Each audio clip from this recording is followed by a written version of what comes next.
अस्सलामुअलैकुम। तो आज हम जो है ना टोटल सिग्नल की बात करते हैं। मैंने कितने सिग्नल दिए थे आज। तो आज डेट है 8/24/2022। तो काफ़ी बिजी था जिसकी वजह से जो है ना सिग्नल नहीं दे रहा था। तो आज हमने जो है ना एक गोल्ड का सिग्नल दिया था, दूसरा JPP USD का दिया था, तीसरा New Zealand USD and AUD JPY और GPP JPY, यानी 5 सिग्नल दिए थे। 5 में से कितने हमने ट्रिगर किए और कितने जो है ना प्रॉफिट गेन किया है।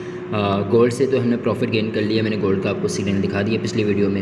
JPP USD को देख लेते हैं। JPP USD का जो हमने कहा था कि यहाँ से अगर वो जो है ना ये ट्रेंड लाइन ब्रेक करता है तो हम जो है ना इस पर सिग्नल लेंगे। तो JPP USD को देख लेते हैं कि यहाँ ट्रिगर हुआ था या नहीं हुआ था।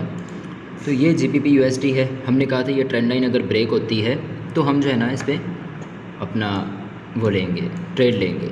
लेकिन ये ट्रेंड लाइन जो है ना ऊपर को ब्रेक नहीं हुई, जिसकी वजह से हमने जो है ना ट्रेड नहीं ली।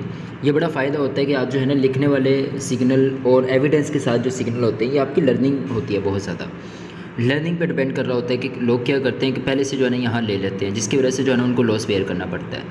ये एविडेंस जब तक आपको जो है ना मिले तब तक आप जो है ना ट्रेड ना लें। तो पहला एविडेंस ये था कि यहाँ ब्रेक होता तो हम जो है ना सिग्नल लेते हैं, लेकिन ये ब्रेक नहीं हुआ तो हमारा सिग्नल नहीं बनता। दूसरा हमारा सिग्नल यानी ट्रिगर नहीं हुआ। तीसरा हमारा सिग्नल था NZD USD का। इसको ब्रेक कर लिया था, रीटेस्ट हुआ था। रीटेस्ट के बाद इसने बाय जाना था, तो रीटेस्ट के बाद मैंने इसको बाय अपॉर्चुनिटी डालनी थी। तो बाय तो अपॉर्चुनिटी डल गई थी। तो मैं देख लेता हूँ कि हमारा न्यूजीलैंड USD जो है ना बाय गया था या नहीं गया था। तो न्यूजीलैंड USD हमारा बाय गया था और यहाँ से मैंने प्रॉफिट गेन किया था।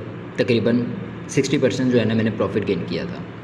तो 60% मैं हिस्ट्री में जाके दिखाऊंगा तो वहाँ इक्विटी शो होती है और मैं अपनी जो है ना प्राइवेसी कभी भी किसी को शो नहीं करवाता।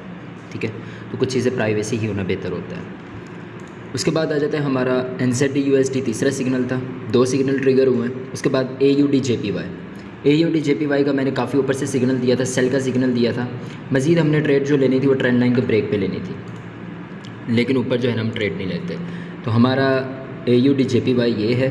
तो हमारा जो है ना फ़िलहाल जब तक यहाँ नहीं आता, इस एरिया में नहीं आता, तब तक जो है ना मैं सेल नहीं लूँगा।